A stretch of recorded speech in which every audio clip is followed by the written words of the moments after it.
بسم الله الرحمن الرحیم. زما د جون کیسه. زمانم میا سلیم اکبر دی او زه د ډنډوکا د کلی د یوسی ډاګه د تحصیل رزل د ضلع ثوابه اوسیدونکو ما او په دې کلی کې جون کو زما والد صاحب دی الله وبخي په حق رسیدل د غلم نور اکبر بچاو او دغه سماجی شخصیت او په مهنت مزدوري کړی دي په موږ تعلیمونه کړی دي زما سلور رونه دي دی وخت کې موږ سلورونه حیات یو د مشر رور نوم میا فیمبر اډوکیټ چې یو نوموړی شخصیت دی او د علاقې هر مشر او کشر پیژني د های کورټ د لیول وکیل دی او هغه یو سره سماجی کارونه هم کوي د دې علاوه دورونه مې کشران دي یو خالد اکبر دی حامد اکبر دی ما سره په ایجوکیشن سایډ باندې خپل هلې ځلې کړې دي او خپل جون کو په ډنډوکا کې خپل زولي کو خپل رولي کو او هر چاته ځان نسو کوش مودای چې سوکرانه خپنی شي د خلکو خدمت کو عابد صاحب تعلیم خدای چې په ډنډوکا کې پیدا شول ډنډوکا کې مو تعلیم کړي پریمو ډنډوکا کې کړی دا بیا میټل هاي مدا په ډاګه کې ویلې ډاګه نه ملسمو کو په 75 کې بیا ثوابه کالج داخل تنمو اف ای وکړه بی ام وکړه او بیا د پېښور یونیورسيټي نمو د اسلامیک یونیورسيټي شیخ زید النهیان یونیورسيټي چې کومه اسلامیک سنټر دغه نه ماستر وکړ اسلامیات کې بیا دلته خپل کلی ترالو او سو ګورنمنت سرویس مې جاین نکو تاسو پروفیشنل لایف کې بیا به څه کړو پروفیشنل لایف کې سر دا خبره و چې رالو نو موږ د پاره دوه لارې یو دا چې ګورنمنت سرویس جاین کو او لړ شو او هغه وخت کې ګورنمنت سرویس ملاویدل ډیر زیات خو زه ما سره یو دوه ملګري نورو چې یو محمد عثمان اډوکیټ چې هغه د پنځپیر اوسیدونکو دی د قومي اسمبلی ممبر پاتې شوی دی زموږ د دوه دا سلاوه چې موږ به ګورنمنت سرویس نکو موږ به راځو په دې خپل علاقه کې به ځان له خپل بزنس سیټ اپ جوړو او سره به سیاسي حل ځلې کوو چونکه زه په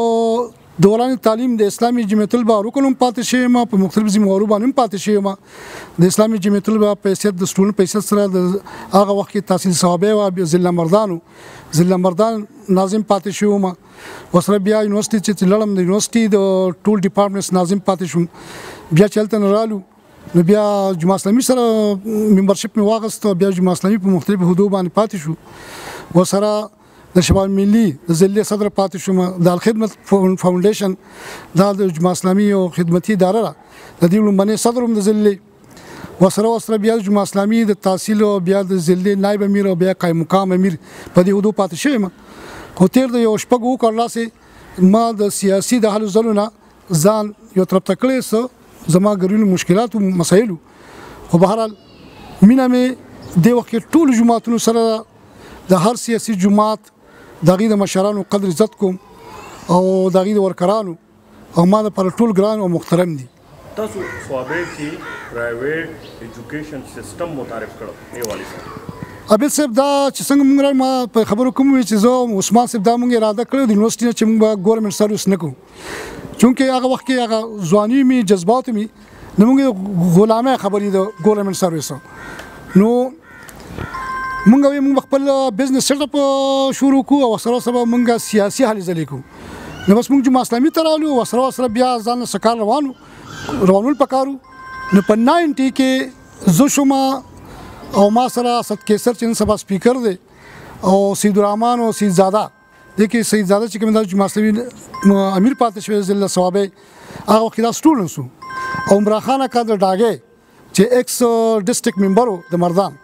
دا موږ 15 کسان راجمع شو موږ په زیاده کې یو سکول روان کو چې دا نوم قاضي اعظم پبلک کالج قاضي اعظم سکول اینڈ کالج ساری دا نوم کې خو په 90 کې دا جنوري 90 کې موږ علي زله شروع کړو او بیا مارچ کې ایډمیشن شروع شو اپریل کې موږ کلاسونه سٹارټ کړو الحمدلله هغه ډیر زیات کامیاب شو عمر خان کراغه پرنسپل شو دغه دوران کې موږ په مانره کې بل سکول ساحل پبلک سکول چې دغه د کمیټې چیرمن صادق صاحب چې سمل دی الله دی وبخي هغه موږ ته سوال جواب کو چې دا سکول واخله سمبل کې کامیاب کې بس دا ستاو شو په حساب باندې کوم ورته چې موږ په کې سنالو البته سکول دی بس سکول بل روان کو سٹارټ به کو کامیاب به کو چې الله یې کوي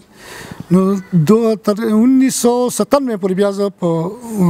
دغه سکول کې اسلامي سکول کالج مانیره کې او قائد اعظم هغه ته حواله شو خو قائد اعظم کې بیا مسله پیدا شو د عمرا خانه کا او دغه د اسد کیسر والد صاحب د خدای پاکو بخي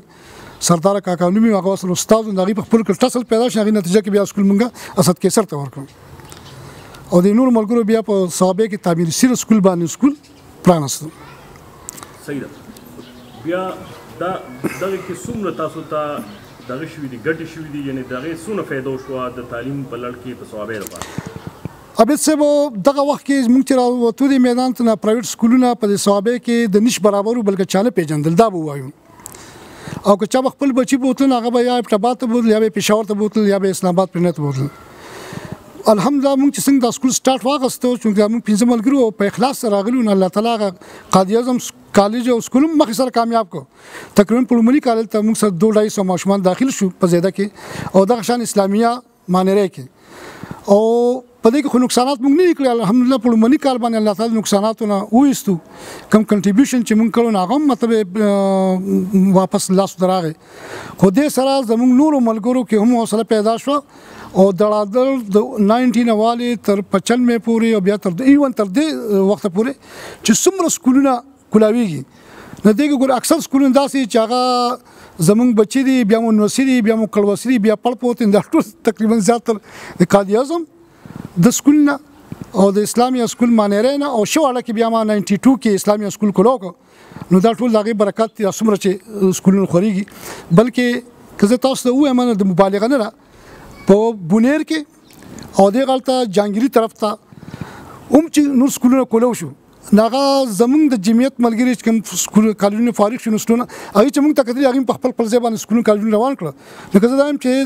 موږ نه صرف د ضلع سوای پاینیر یو بلکې پرایویټ سېکټر کې موږ په دې خطر لیول باندې دا یو څو کالجونو نمونه ناخلم سکولونه چې هغه په ډیر هاي لیول باندې لکه بیگن هاوس شو سیټي شو هغه یادوم عام زمونږ د غریبانو د متوسط طبقه نو دا ټول موږ د ټولو پاینیر موږ یو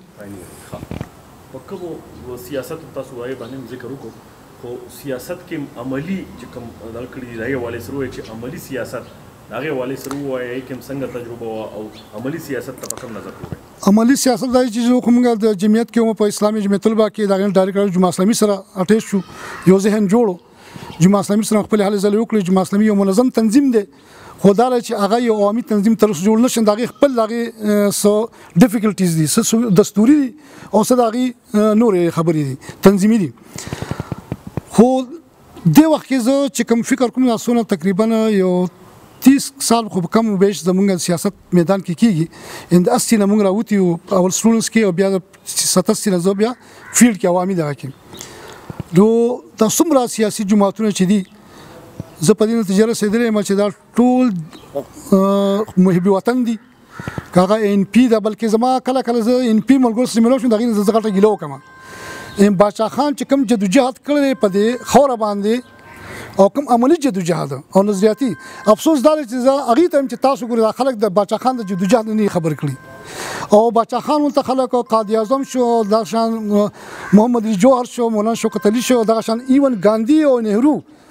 زم چې کوم خلکو په سیاسي میدان کې آزادۍ پر جدوجہد کوي خپل قوم د لپاره خبره کړي هغه ډېر لوی قدر ور دي